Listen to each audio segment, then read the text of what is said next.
नमस्ते सभी को, welcome to the sharing stories podcast. इस चैनल पर हम किताबों पर चर्चा करते हैं। ये कंटेंट plotsformovies.com द्वारा समर्थित है, जो एक AI सक्षम बुक ट्रेलर प्लेटफॉर्म है। यहाँ आप किताब खरीदने से पहले उसे बेहतर ढंग से समझने के लिए उसका 1 मिनट का ट्रेलर देख सकते हैं। जी हाँ, और ये भी बताना चाहेंगे कि हम sharingstories.in पर #pushing Indian authors अभियान चला रहे हैं। जी। इसी के जरिए हम भारतीय लेखकों की किताबों को सामने ला रहे हैं और आज इसी कड़ी में हमारे पास है आशुतोष राणा की किताब राम राज्य। बिल्कुल। आज हम जिनकी बात करने वाले हैं वो एक जाने माने अभिनेता हैं। हम सब उनके अभिनय से परिचित हैं, लेकिन अब वो एक प्रशंसित लेखक भी हैं, आशुतोष राणा। और उनकी किताब राम राज्य पर आज हम थोड़ी गहराई से बात करेंगे। ये किताब सिर्फ रामायण की कहानी दोहराने वाली नहीं है, जैसा मैंने कहा, ये उससे काफी आगे जाती है। सही कहा। राजनीति, हमारे अपने जीवन, इनके संदर्भ में देखती है कि राम राज्य यानी एक आदर्श शासन का विचार क्या है और उससे जुड़ी जो नैतिक जिम्मेदारियां हैं उन पर यह किताब काफी सोच विचार करती है। हाँ, ये बहुत अहम नुक्ता उठाया आपने। आज हमारी चर्चा का मकसद भी यही है कि ये किताब जो है राम राज्य की जो सदियों पुरानी अवधारणा है, जो लगभग पौराणिक सी बन गई है, उसे एक नए नजरिए से आज के समय के हिसाब से कैसे देखती है, कैसे उसे पुनर्व्याख्यायित करती है। हाँ, बिल्कुल। और उससे भी ज्यादा जरूरी बात ये कि पाठकों के सामने कौन से अहम नैतिक सवाल रखती है, जिन पर आज के दौर में सोचना शायद पहले से कहीं ज्यादा जरूरी हो गया है। हम ये भी देखेंगे कि लेखक ने पौराणिक आदर्शों को आज के जो जमीनी हकीकतें हैं उनसे कैसे जोड़ा है, कितनी खूबसूरती से। हाँ, तो चलिए शुरू करते हैं ये दिलचस्प बातचीत। Bring your book to life with AI. Plotsformovies.com helps you create movie-like trailers for your book, allowing filmmakers to visualize your story just the way you imagined it while writing. Enhance the storytelling experience to a whole new level with realistic characters, immersive voiceovers, and cinematic sound effects. No more boring stock images or generic clips. Captivate your audience, spark curiosity, make readers and filmmakers eager to explore more. Plotsformovies.com, where your story becomes cinema. सबसे पहले किताब का जो मूल तत्व है या कह लें सार, उस पर एक नजर डालते हैं। जैसा हमने कहा, राम राज्य आशुतोष राणा जी ने लिखी है और इसका आधार है मर्यादा पुरुषोत्तम श्री राम का जीवन दर्शन। लेकिन ये सिर्फ कोई भक्ति ग्रंथ नहीं है। जी, ये समझना जरूरी है, ये किताब असल में पौराणिक प्रथाओं, गहरे दार्शनिक विचारों और यहाँ तक कि आज की दुनिया के उदाहरणों का एक अनूठा मिश्रण है। इनके जरिए लेखक उस आदर्श शासन, जिसे हम संक्षेप में राम राज्य कह देते हैं, उसके विचार की बहुत बारीकी से पड़ताल करते हैं, कई परतों में। अच्छा। ये सिर्फ कहानी कहना नहीं है, बल्कि उस आदर्श के जो मूल तत्व हैं, जैसे न्याय, सत्य, करुणा, कर्तव्य, उनकी आज के संदर्भ में क्या प्रासंगिकता है, ये खोजने की कोशिश है। सही कहा। और शायद इसी वजह से ये किताब सिर्फ एक विश्लेषण नहीं रह जाती, ये एक तरह की नैतिक जांच भी बन जाती है ना?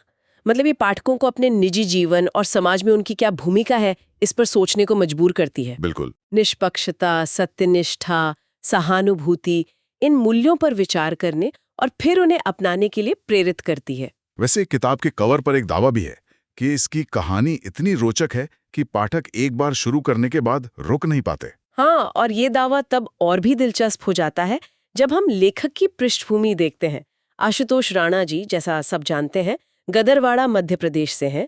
सिर्फ अभिनेता नहीं, बल्कि NSD यानी राष्ट्रीय नाट्य विद्यालय से प्रशिक्षित एक गंभीर थिएटर कलाकार भी हैं। फिल्मों में उनकी भूमिकाएं तो हम सबने देखी हैं, गहरी, जटिल और यादगार। हाँ, उनकी एक्टिंग तो कमाल की है, चाहे नेगेटिव रोल हो या पॉजिटिव, उनमें एक अलग ही इंटेंसिटी होती है, एक मनोवैज्ञानिक गहराई दिखती है। आपको लगता है ये जो उनका अभिनय का अनुभव है वो उनके लेखन में भी झलकता है? मुझे तो ऐसा ही लगता है। समीक्षाओं और किताब की प्रकृति को देखकर तो यही लगता है। वही तीव्रता, वही पात्रों की अंदरूनी दुनिया में उतरने की क्षमता उनके लेखन में भी मौजूद है। मौन मुस्कान की मार के बाद राम राज्य उनकी दूसरी किताब है और दोनों में ही मानवीय भावनाएं, सामाजिक मुद्दे, नैतिक दर्शन, इन सब की गहरी छाप दिखती है। अच्छा। ऐसा लगता है जैसे वो शब्दों से भी अभिनय कर रहे हों, विचारों और भावनाओं को उसी गहराई से उकेर रहे हों जैसे वो पर्दे पर करते हैं। ये सिर्फ कहानी कहना नहीं है, बल्कि किरदारों और उनके जो फैसले हैं उनके पीछे का क्यों उसे खोजना है। ये वाकई एक दिलचस्प बात है कि कैसे एक कला का अनुभव दूसरी कला को बेहतर बना सकता है।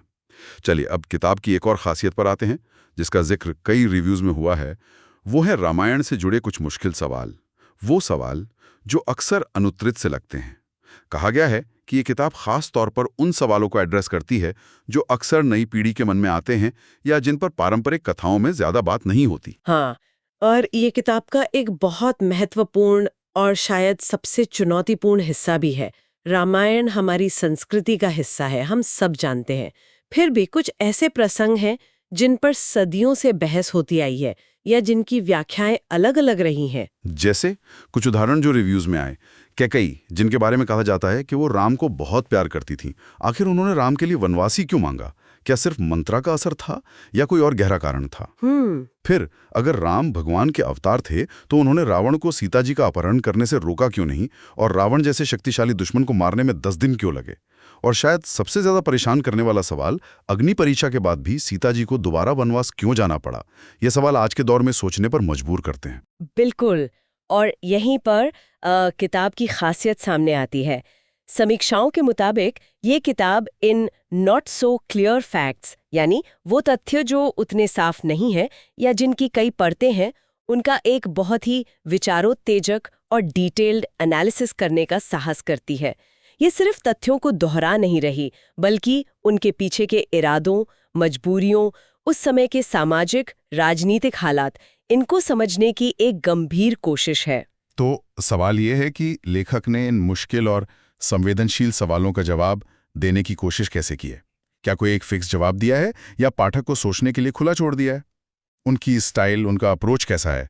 रिव्यूज से तो ये साफ लगता है कि लेखक ने इन सवालों का सामना बड़ी समझदारी और गहरे शोध के साथ किया है। कोई जल्दबाजी वाली टिप्पणी नहीं है।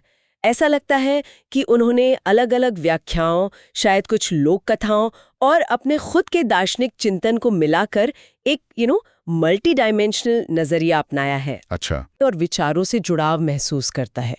पढ़ने में एक फ्लो बना रहता है, अकेडमिक या उपदेश देने जैसा नहीं लगता। यानी ये कोई भारी भरकम ग्रंथ जैसा एहसास नहीं देती, बल्कि एक विचारशील बातचीत जैसी लगती है। हाँ, शायद यही इरादा रहा होगा। एक और अच्छी बात जो रिव्यूज में दिखी है वो है महाकाव्य के दूसरे अहम लेकिन अक्सर हाशिए पर रखे गए पात्रों का चित्रण, जैसे कैकेयी और शूर्पणखा। इनका काफी विस्तृत और सहानुभूतिपूर्ण चित्रण किया गया है। ये तो बहुत अलग बात है। हाँ, अक्सर इन्हें विलेन या कहानी आगे बढ़ाने का एक टूल मान लिया जाता है, लेकिन यहाँ ऐसा लगता है कि लेखक ने उनके मनोविज्ञान, उनकी परिस्थितियों, उनके नजरिए को समझने और समझाने का एक अनूठा प्रयास किया है। ये रामायण को सिर्फ राम की कहानी न मानकर उसमें शामिल कई किरदारों के संघर्षों और अनुभवों के आईने में देखने जैसा है। ये तो रामायण को समझने का एक बहुत ही फ्रेश नजरिया लगता है। भाषा के बारे में क्या कहा गया है? क्या ये बहुत मुश्किल हिंदी है? भाषा के बारे में कहा गया है कि ये प्रामाणिक और साहित्यिक हिंदी है। लेखक की भाषा पर अच्छी पकड़ दिखती है, लेकिन, और ये बहुत जरूरी है, पाठकों की सहूलियत के लिए हर पेज पर मुश्किल या कम इस्तेमाल होने वाले शब्दों के मतलब दिए गए हैं। अरे वाह, ये तो बहुत अच्छा है। हाँ, ये एक बहुत ही विचारशील कदम है। ये दिखाता है कि लेखक अपनी बात ज्यादा से ज्यादा लोगों तक पहुंचाना चाहते हैं, चाहे उनकी हिंदी उतनी मजबूत न भी हो। इससे किताब की पहुंच बढ़ जाती है ना? हाँ बिल्कुल, ये वाकई सराहनीय है। अच्छा, अब वापस राम राज्य की मूल अवधारणा पर आते हैं। जैसा हमने शुरू में बात की, किताब का एक बड़ा मकसद सिर्फ कहानी या किरदारों का विश्लेषण करना नहीं है, बल्कि राम राज्य एक आदर्श राज्य, एक आदर्श शासन, इस विचार को आज के मुश्किल सामाजिक और राजनीतिक माहौल में फिर से देखना है, या कम से कम उस पर एक नई बहस छेड़ना है। एकदम सही कहा आपने। ये किताब उस बुनियादी सवाल को सामने लाती है कि क्या आज के इस दौर में, जहां समाज इतना बटा हुआ है, नैतिक मूल्यों का पतन दिखता है, सत्ता पर सवाल उठते हैं, क्या ऐसे में सच्चा न्याय, सच्ची सद्भावना, सच्चा लोक कल्याण संभव है? क्या राम राज्य सिर्फ एक बीता हुआ सुनहरा सपना है या एक यूटोपिया है? या इसके सिद्धांत आज भी हमारे लिए प्रासंगिक हो सकते हैं? लेखक इन्हीं सवालों से जूझते दिखते हैं। और शायद यहीं से किताब का नैतिक और प्रेरक पहलू और भी ज्यादा उभर कर सामने आता है। ये सिर्फ एक दिमागी कसरत नहीं रह जाती, बल्कि पाठक को व्यक्तिगत स्तर पर छूने की कोशिश करती है। निश्चित रूप से ये किताब एक गहरी नैतिक जांच, मॉरल इंक्वायरी की तरह काम करती है। ये हमें उन शाश्वत मूल्यों पर सोचने को मजबूर करती है। निष्पक्षता, सत्यनिष्ठा, कर्तव्यपरायणता और शायद सबसे अहम सहानुभूति या करुणा। लेकिन ये सिर्फ सोचने तक नहीं रोकती। ये इन मूल्यों को अपनी रोजमर्रा की जिंदगी में, अपने फैसलों में, अपने रिश्तों में और समाज के प्रति अपने व्यवहार में उतारने के लिए प्रेरित भी करती है। अच्छा, इसीलिए इसे सिर्फ एक पौराणिक विश्लेषण या राजनीतिक टिप्पणी नहीं, बल्कि एक प्रेरक पाठ भी कहा जा सकता है। ये पूछती है, आदर्श समाज बनाने की शुरुआत कहाँ से होगी?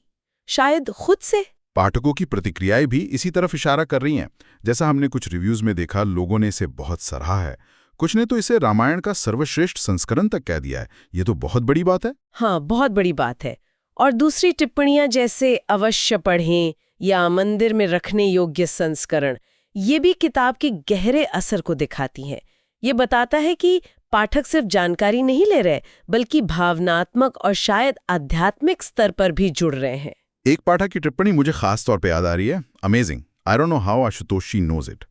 अद्भुत, पता नहीं आशुतोष जी को ये सब कैसे पता है। ये न सिर्फ लेखक के ज्ञान के प्रति पाठक का आश्चर्य दिखाता है, बल्कि शायद ये भी बताता है कि लेखक ने कुछ ऐसे पहलुओं को छुआ है या ऐसी व्याख्याएं दी हैं जो पाठक को बिल्कुल नई और मौलिक लगी। बिल्कुल, ये उस आहा मोमेंट का संकेत हो सकता है जिसकी तलाश एक जिज्ञासु पाठक को होती है। और ये बात कि कई पाठकों ने पाया कि किताब उन्हें अंत तक बांधे रखती है, kept me glued till the end, ये उस दावे की पुष्टि करता है जो हमने शुरू में कवर के बारे में सुना था। और ये लेखक की कहानी कहने की कला की सफलता है। एक और दिलचस्प बात सामने आई। एक पाठक ने इसके अंग्रेजी अनुवाद का सुझाव दिया है ताकि ये और ज्यादा लोगों तक पहुंचे। इसका क्या मतलब निकालें? इसका मतलब साफ है। किताब में उठाए गए मुद्दे और जो विचार है वो सिर्फ एक भाषा या संस्कृति तक सीमित नहीं है। राम राज्य की अवधारणा हो, न्याय, नैतिकता, लीडरशिप के सवाल हों, ये सब यूनिवर्सल हैं। इस सुझाव से लगता है कि पाठक मानते हैं कि इस किताब में ऐसा कुछ है जो ग्लोबल ऑडियंस के लिए भी महत्वपूर्ण और मूल्यवान हो सकता है। ये सारी बातें हमें उस अंतिम सवाल की ओर ले जाती हैं जो ये किताब शायद हमारे मन में छोड़ जाती है। आशुतोष राणा जी ने पौराणिक कथाओं और पात्रों के जरिए आदर्शों की बात की है, मुश्किल सवालों से जूझने की कोशिश की है, लेकिन अंत में सवाल हम पर आता है। हाँ, और वो सवाल ये है, आज की इस बेहद जटिल, तेज रफ्तार और अक्सर नैतिक रूप से धुंधली दुनिया में राम राज्य के जो मूल सिद्धांत हैं, न्याय, सत्य, करुणा, कर्तव्य, ये सिद्धांत हमारे व्यक्तिगत फैसलों और हमारे सामूहिक जीवन का मार्गदर्शन कैसे कर सकते हैं? क्या ये सिर्फ किताबी बातें हैं या इन्हें जमीन पर उतारा जा सकता है? और अगर उतारा जा सकता है तो इन महान आदर्शों को हकीकत बनाने की दिशा में हमारा पहला असली कदम क्या हो सकता है? किताब शायद हमें इन्हीं सवालों के साथ छोड़ती है, एक व्यक्तिगत और सामूहिक मंथन के लिए। बहुत गहरा और प्रासंगिक सवाल है ये। तो आज हमने आशुतोष राणा की किताब राम राज्य पर एक काफी विस्तृत चर्चा की। ये साफ है कि ये किताब सिर्फ एक पौराणिक कहानी नहीं है, बल्कि एक समकालीन नैतिक और दार्शनिक संवाद है जो अतीत के आईने में वर्तमान और भविष्य के लिए अहम सवाल खड़े करती है। और ये हमें याद दिलाती है कि कैसे सदियों पुराने आदर्श और कथाएं आज भी हमें रास्ता दिखा सकती हैं। शर्त यह है कि हम उनसे सही सवाल पूछें और उनके जवाबों पर गंभीरता से सोचने को तैयार हों। अगर आपको हमारी ये गहरी चर्चा पसंद आई और आप इस तरह की और भी बातचीत सुनना चाहते हैं तो प्लीज़ हमारे चैनल को सब्सक्राइब करने और हमें सपोर्ट करने पर जरूर विचार करें। आपका प्रोत्साहन हमें और बेहतर कंटेंट बनाने में बहुत मदद करता है। और हम सभी सुनने वालों से आग्रह करते हैं कि वे आशुतोष राणा की ये किताब राम राज्य जरूर पढ़ें और अपने निष्कर्ष निकालें। ये यकीनन एक सोचने पर मजबूर करने वाला अनुभव होगा। किताब खरीदने के लिए लिंक नीचे डिस्क्रिप्शन में दिया गया है। और हाँ, इस बातचीत को जारी रखते हुए हमें नीचे कमेंट्स में जरूर बताइए कि भारतीय लेखकों द्वारा लिखी गई आपकी पसंदीदा किताब कौन सी है। हमें आपके सुझावों और विचारों का इंतजार रहेगा। आज के इस चर्चा में शामिल होने के लिए आप सभी का बहुत बहुत धन्यवाद।